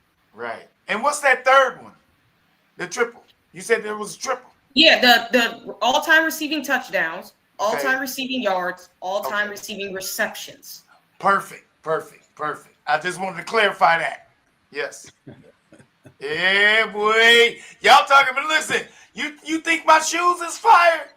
Jeremiah Smith is on fire, son. Y'all better recognize who y'all watching out there, man. We ain't even got to that point. But all our receivers that came out of Ohio State are starters.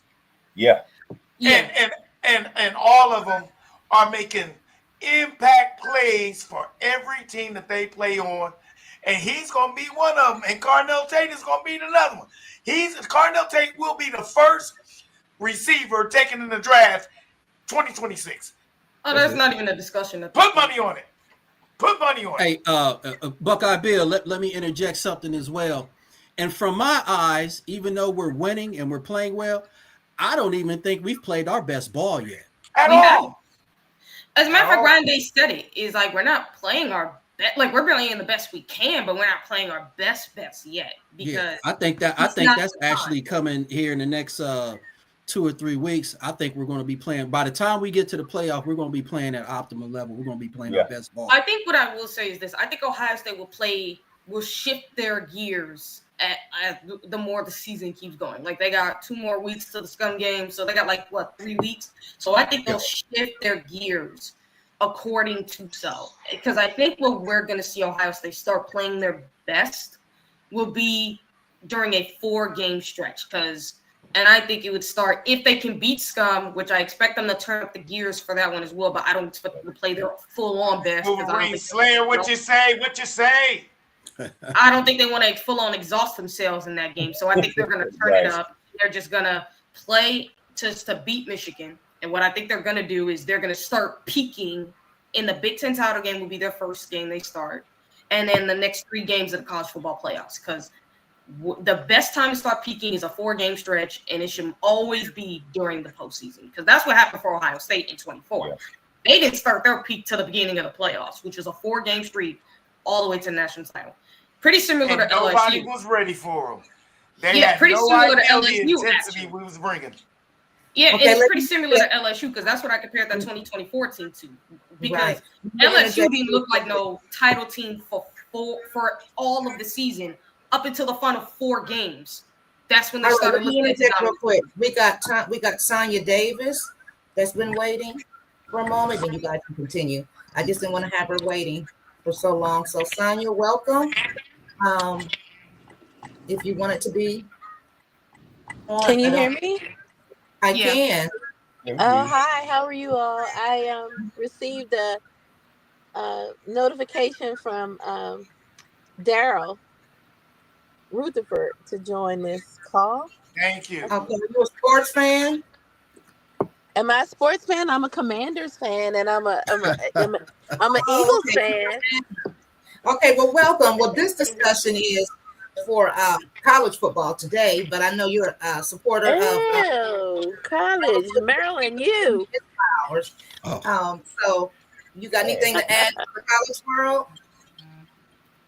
No, I'm not. I think Michigan is a really great team. Oh my God! What? Come on!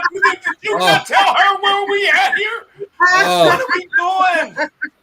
What are we doing here? Do you not see about that business with Buckeye Bill? We're not talking about that team up north. Oh my goodness! I love you, but I'm just trying to tell you. You're breaking up really, really bad, and it could be because I'm in the car. No. But I think somebody's yelling at me. Oh, yeah, me. I'm yelling at you.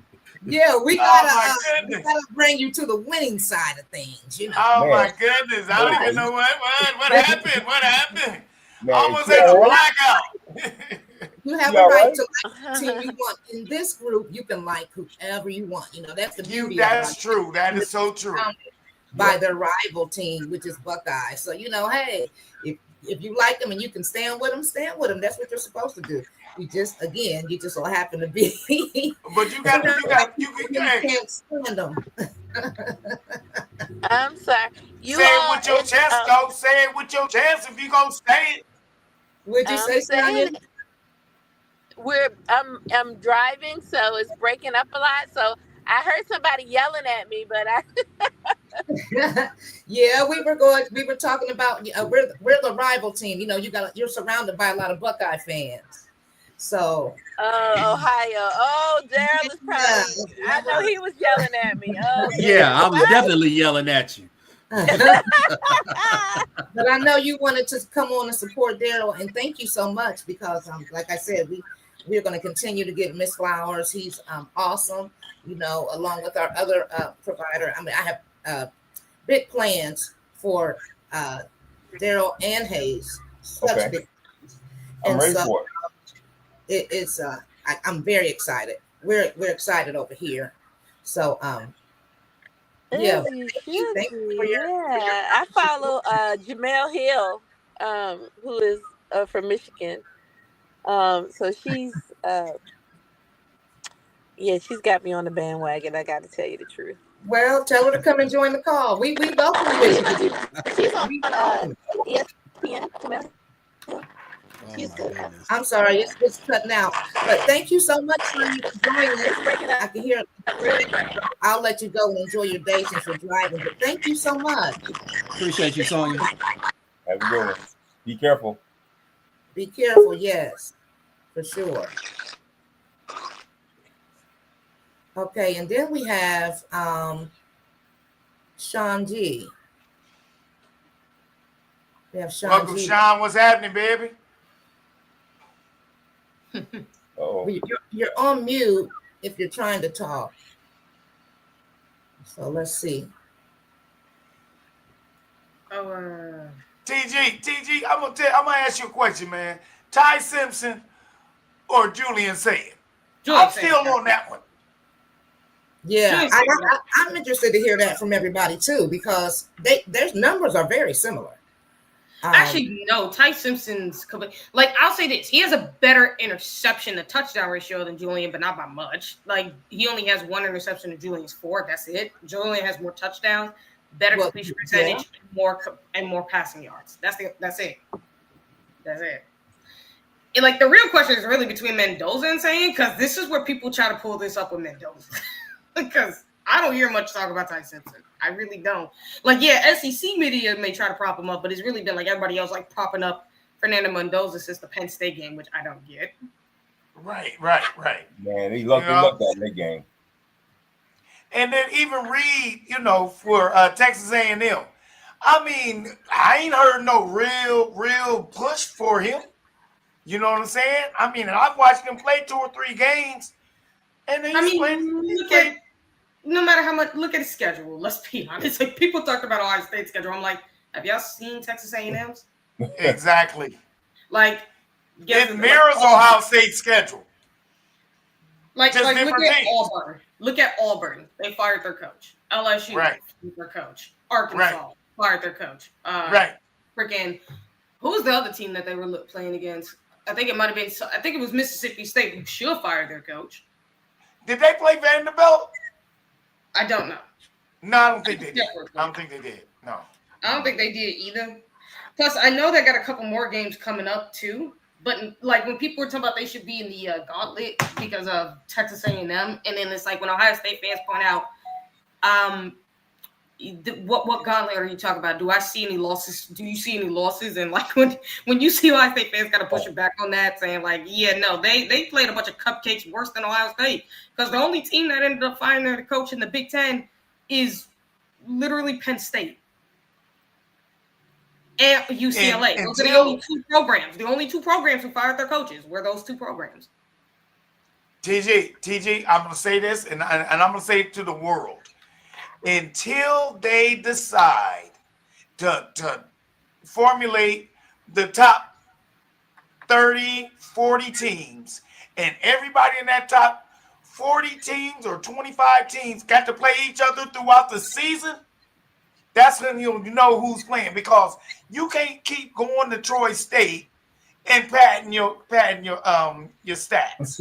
You have to play everybody and play them all. And if you have 2 or 3 losses, it's like the NFL. You're gonna lose sometimes if you're playing against top-notch teams. So it wouldn't be you lost 2 games, you can't make the playoffs. No, you played this, and lost 2 games to this, and this. You're still in the playoffs because you played top-notch teams. That's what I want to see. I want to see interesting games. I don't want to see blowouts. I don't want to see Michigan play Northwestern in Wrigley Field. Yeah. It's just a filler game. It's a filler game. I mean, it depends. I mean, well, Michigan sucks too, to be honest. Like, let's just okay. And you know what's funny is I'm looking at it now. Is like both teams haven't scored yet. Wow.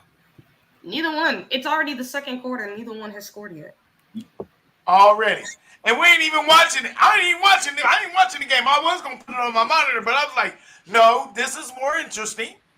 I just keep watching up the scoreboard, and then I try to look at the game on my tablet while I'm doing it too. But you're by the way, Notre Dame beat I'm not. 14-0 in Pittsburgh, and South Carolina's beating. Oh my God, South Carolina is beating the crap out of Texas A&M. See? Are you kidding me? What's the score? 17-3. 17-3. Oh, 17-3. no. I'm not joking. Oh, no. 17-3. Oh, no. I want to watch the game what? with you. Guess I want to watch the game with you. South Carolina. I got to watch the game. South Carolina is not good, y'all. I'm telling y'all straight I up. know they're not. Carolina. They are not good. They are not good. They don't even want to play Georgia no more. Come on, bro. Okay, listen. Okay, I'm ready to get off this so I can go watch football. I've been talking to y'all too long, and I'm gonna tell you one thing. I love it. Do you know what South Carolina's record is? Do y'all know? No, what is it? 3-6. Oh my gosh, they're horrible. 3-6. I thought they And won that's 3 who games. Texas A&M is Who losing. did they beat? The Sedell. They beat who did they beat? Stony Brook. Let me see. I don't see where there's a They win beat win. Virginia Tech. Let's see here. Wait, is this year? Yep, they beat Virginia Tech. They beat South Carolina State. Okay, that's Stony Brook. Yeah, and they beat Kentucky. Those are the only 3 wins they have. Okay. Well, Kentucky must have laid down for them. I'm sorry. I don't know how y'all watch football, but I can tell you 2 things for sure. South Carolina is sorry. Oh. And if this guy, if they can, now, mind you, it's like the first, second quarter. It's the second quarter. 17-3 in the second quarter. Now, mind you, they will collapse. Yeah. And if that happens, then we can say, Yeah, but if they beat not Texas A&M, do you know the world turns on its axis? Oh yeah. The world will turn on its axis, man. It'll be the Arctic and the North Pole. The North Pole be the South Pole. Everything gonna go crazy. Well, Kentucky is one of the worst teams in the SEC. They're not that good of a football team. Like, they play hard. I'll give them that credit. They play hard, but they ain't one of the better teams. And the fact that South Carolina lost to them told me enough I needed to know. But then it ain't just them. Now Notre Dame's up against Pittsburgh. Now look at Indiana, who everybody keeps talking mess about. Do you see them losing to Wisconsin? Because I don't. Right now, they're up against Wisconsin. Yeah, they're up against Wisconsin right now. Okay. Not only that, but South Florida, they're losing to Navy. Now it's not like they're getting their butts kicked like Texas A&M is, but they are losing it right now. So no, South Florida though is going to win that game. South Florida will win that game. If Texas A&M does not turn it around, but I don't know if they will. And this would be my thing to everybody who was talking so much mess. You lose to a 3-6 team. I don't want to hear no excuse. You lost to a 3-6 team, dude. That lost to LSU. That's unexcusable, though. That's unexcusable. No, because you know how SEC fans are going to be like, we have the toughest conference. I'm like, heck to the numbers. Heck to the numbers. Y'all have some crappy teams you've lost to. Like, Alabama lost to the worst team in the ACC and in FSU. So y'all lost to someone. And do you guys know their record against teams outside of in non-conference games? No, what is it? 6-15. Wow. A losing record. Yeah, SEC. That's horrible. You talking about the SEC? Yes. Oh my God. See, that's all I'm saying. Oh my God. Y'all listen. I mean, when you say it, it doesn't even sound right. Yeah, trust me. I said this in the Buckeye Ladies, like and both you myself lying and or Mika were something. laughing. I'm telling you. I said this on the Buckeye Ladies, and both myself and Mika were laughing. We're like, you see that SEC? This why you don't talk no trash, because y'all have been trash outside. No wonder you don't want to pay your non-conference opponents. Y'all know y'all gonna get your. How Mika though, man? How Mika? Tell her I said, hey, love you, Mika. Mika, that's my girl right there. You talking about facts and knowledge? That's about that business right there. She got facts and knowledge. Yes. Y'all better watch her, man. The Lady Buckeyes, man, they fired. I ain't even gonna say fire. I'm talking about volcanoes erupting up in here. Shoot, y'all better recognize. Oh, yeah, that's what actually makes it even better is you actually got ladies who know what they talking about. Ladies stuff. Who does that? In the 70s and the 80s, I don't even think they even wanted to watch the games with us. No, now they taking over the remote control. It's crazy. They taking over the remote control. No, what game we gonna watch today? Hold up, wait a minute. I was watching this game. No, I want to watch this game. Okay. Hey, and hey, everybody. I really appreciate y'all coming. It's actually ending time for us. We will be back on for everybody at 11 p.m. We're going to recap all the games tonight. And then we're going to unbox some things for you and show you some things that I have and some plans that we have.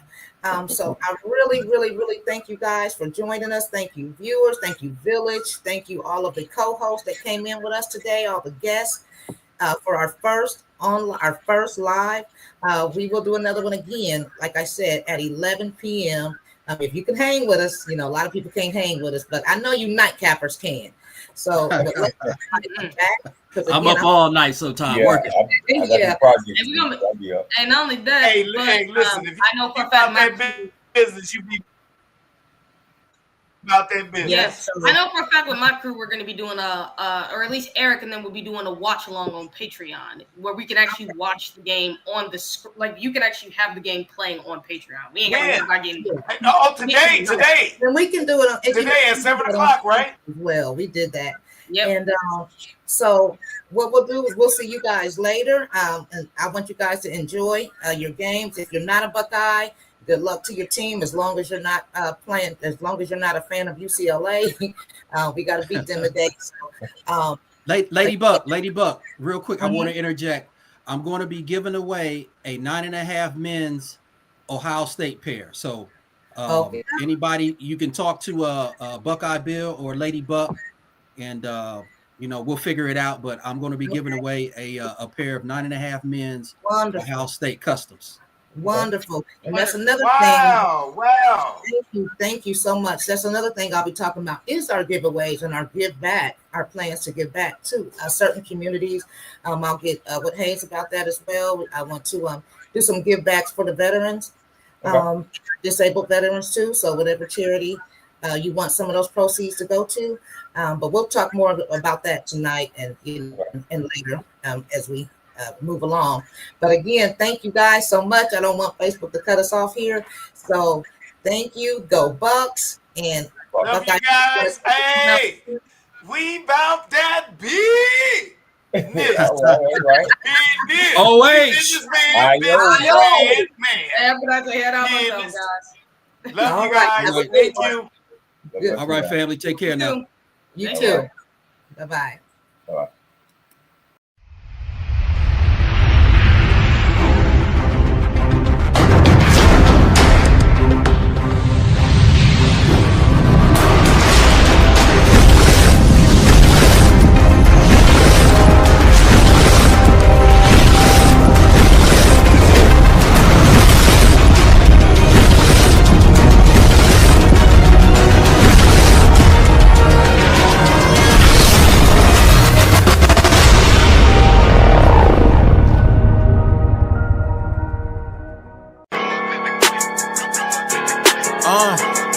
Hey, it's Dub Deuce, Buckeye Bill, 5-star D, Lady Buck, we up, let's go. We bout that business, boy, we bout that business. It get real up in that field, Buckeye Bill bout that business, that business, boy, we bout that business. This all hustle, this ain't luck, Lady Buck, about that business, that business. We trending on retreat, we bout that business, all we know is win, ain't no defeat. We bout that business, competition can't compete, we bout that business, I'm number one, I feel it in my cleats. Hey, we got facts, we got stats, not to mention trending topics. You the champ? No, that's cap, drilling, killing all the guys. Please don't try that, boy, you know we hotter, boy, making all kind of noise. We on fire, what you know about them Ohio boys? We bout that business, boy, we bout that business. It get real up in that field, Buckeye Bill bout that business, that business, boy, we bout that business. This all hustle, this ain't luck, Lady Buck, about that business, that business. We trending on retreat, we bout that business, all we know is win, ain't no defeat. We bout that business, competition can't compete, we bout that business, I'm number one, I feel it in my cleats.